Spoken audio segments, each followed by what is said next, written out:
आज हिंदी का टॉपिक हम लोग कवर करेंगे, थोड़ा सा छोटा कर लेते हैं इसको। हिंदी का टॉपिक हम लोग कवर करने वाले हैं व्यंजन, ठीक है। स्वर के बारे में हमने आपको बता दिया था, स्वर पे कितने क्वेश्चन है। अगर आपने वीडियो नहीं देखा है तो वीडियो आपको प्लेलिस्ट में मिल जाएगा, हिंदी का प्लेलिस्ट बना हुआ, वहाँ से आप दे सकते हैं, नहीं तो हम डिस्क्रिप्शन में उसका लिंक दे देंगे, वहाँ से आप देख लीजिएगा। देखिए व्यंजन को पढ़ने के लिए, व्यंजन जो होता है, हम थोड़ा सा एक आपको अपने क ख पढ़ाई होगा पूरा, तो पूरा नहीं लेकिन जो वर्ग है, जैसे 5 वर्ग जो होते हैं, क वर्ग, ठीक है, च वर्ग, ट वर्ग, त वर्ग और प वर्ग, ये जो वर्ग हैं, इन वर्गों का आपको ज्ञान होना चाहिए और ये आना चाहिए, और उम्मीद है कि आपको आता भी होगा।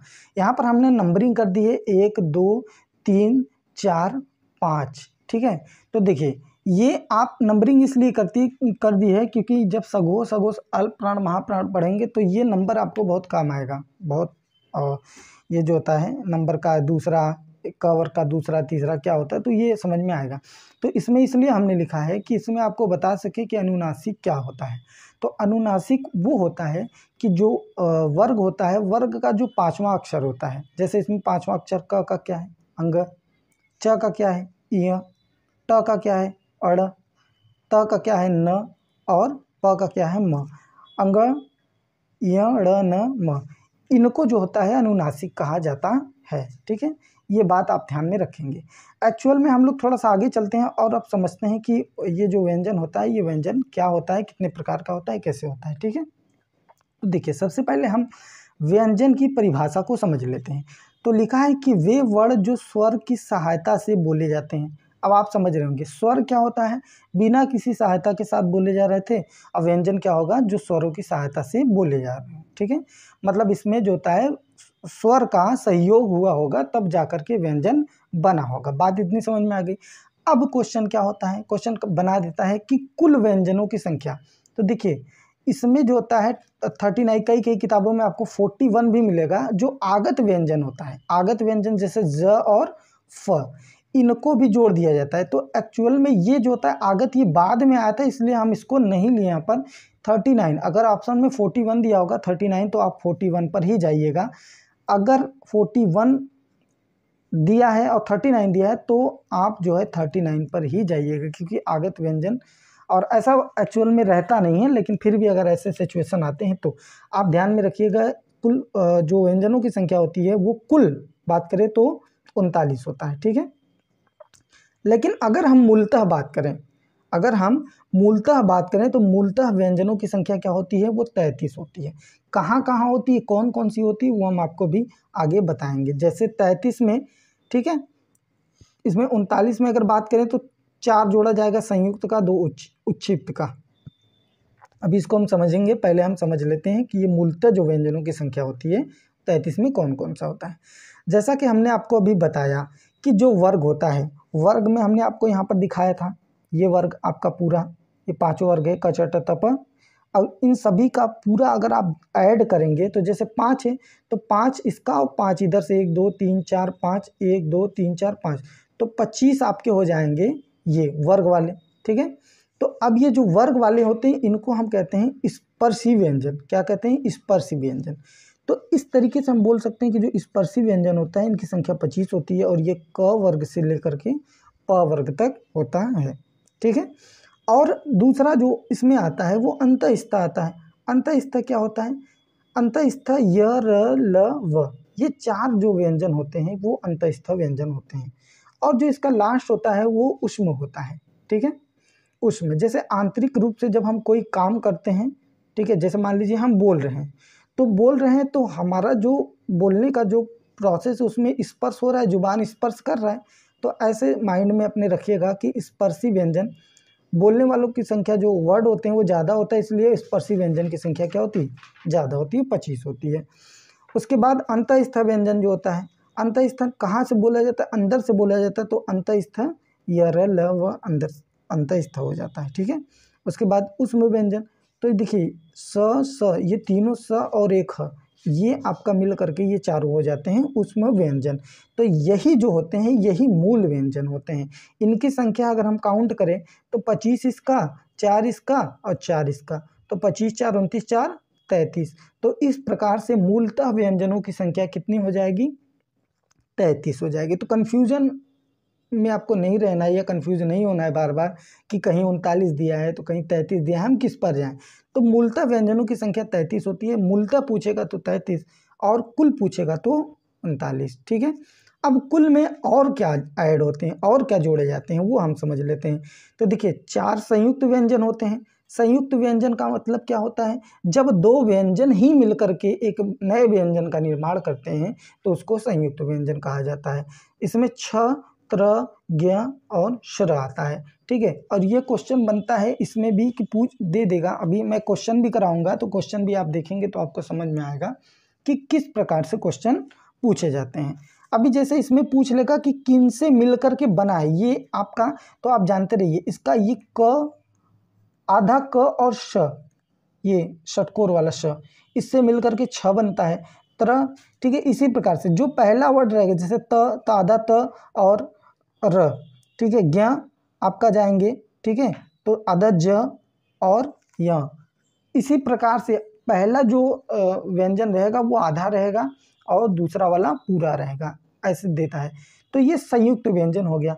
अब एक आता है उच्छिष्ट व्यंजन। क्या होता है, तो इसको जो होता है व्यंजन में स्थान दिया गया है उच्छिष्ट को, जो पढ़ने वाला ढ़ होता है और जो सड़क वाला ढ़ होता है, इसको उच्छिष्ट व्यंजन के नाम से जाना जाता है। क्वेश्चन डायरेक्ट ही दे देता है बना करके कि उच्छिष्ट व्यंजन है, तो आपको एक दे देगा उसमें से रहेगा और जो अदर रहेंगे तो आपको सेलेक्ट कर लेना है। ये आप या संयुक्त व्यंजन बहुत बार क्वेश्चन ये संयुक्त व्यंजन से बनाता है, तो संयुक्त व्यंजन को आप ध्यान में रखेंगे। ठीक है, तो जैसा कि मैंने बताया कि अगर इसको आप ऐड करेंगे 4 को तो 33 4 37 और ये 2 मिल करके 39 हो जाएगा।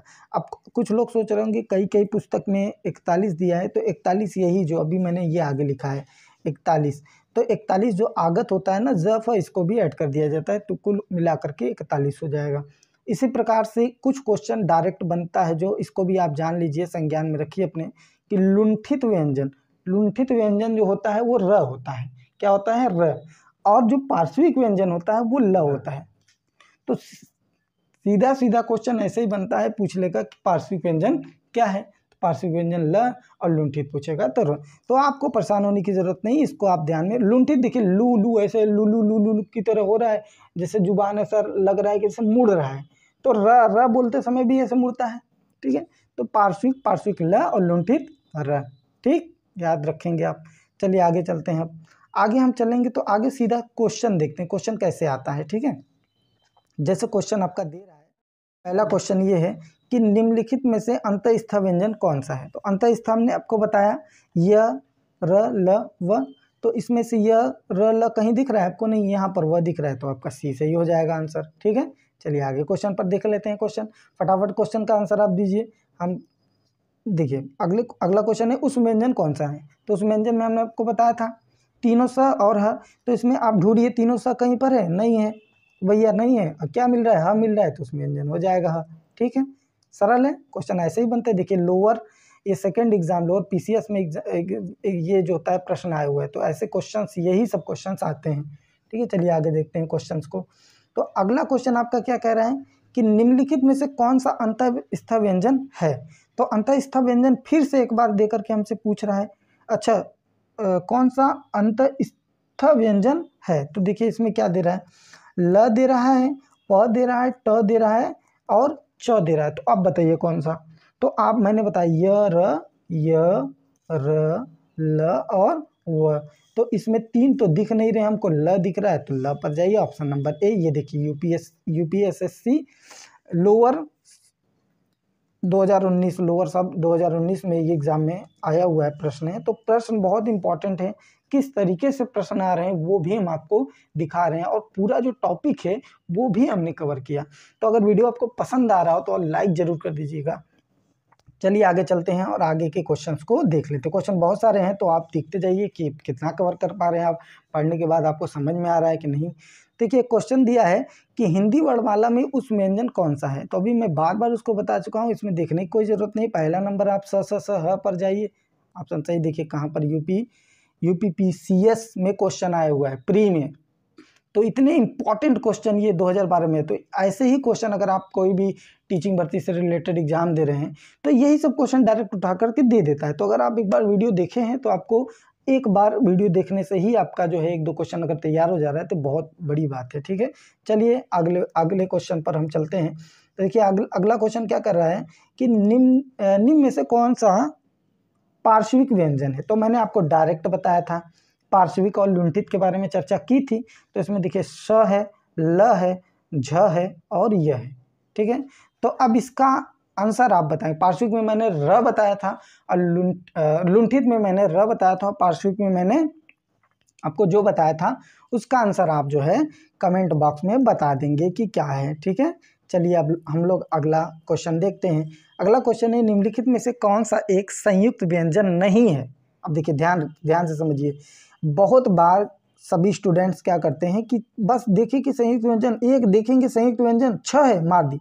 लेकिन हमको समझना चाहिए कि लास्ट में नहीं भी दिया रहता है।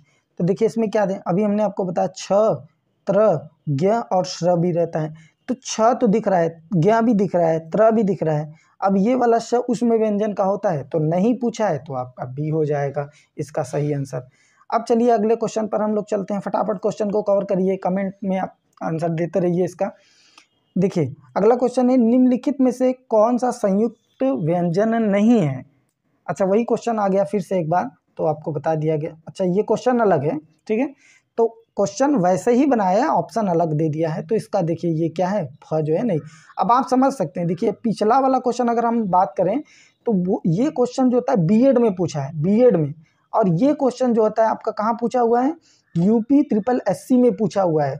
और क्या किया है, सिर्फ और सिर्फ एक ऑप्शन गलत दे दिया है उसमें बनाकर। तो मैं बताना चाहता हूँ कि ऐसे ही क्वेश्चन बनते हैं। ठीक है, तो अगले क्वेश्चन पर हम लोग चलते हैं। तो दिया है निम्नलिखित में से कौन सा व्यंजन पार्श्विक है। ठीक है, तो पार्श्विक हमने आपको बताया था ल। देखिए ये सेम क्वेश्चन आया हुआ है ना, ये यूपी SSSC में क्वेश्चन आया हुआ है। अब यही पीछे वाला क्वेश्चन अगर हम आपको दिखाएं तो देखिए ये कहाँ पर है, UPSC GIC में आए हुए हैं। तो आप समझ पा रहे हैं कि कैसे सेम क्वेश्चन को अलग अलग एग्जाम में कैसे बना करके पूछा जा रहा है। इंपॉर्टेंस समझ में आ रहा है आपको। चलिए अगले क्वेश्चन पर हम लोग चलते हैं और देख ले। तो इसका तो क्या हो जाएगा, ऑप्शन नंबर सी सही हो जाएगा, ल। ठीक है, तो अब क्वेश्चन जो है, अब यही लास्ट क्वेश्चन था। तो ऐसे ही जो होता है, वीडियो अगर आपको पसंद आया हुआ है तो इस चैनल को भी सब्सक्राइब कर लीजिएगा। और अब जो है हम लोग जो कहाँ से बोला जाता है, कौन सा ठीक है, उसका उच्चारण स्थान कहाँ पर है, उन सब चीज़ों के बारे में चर्चा करेंगे। फिर आपका आ जाएगा सघोष, उन पर चर्चा करेंगे।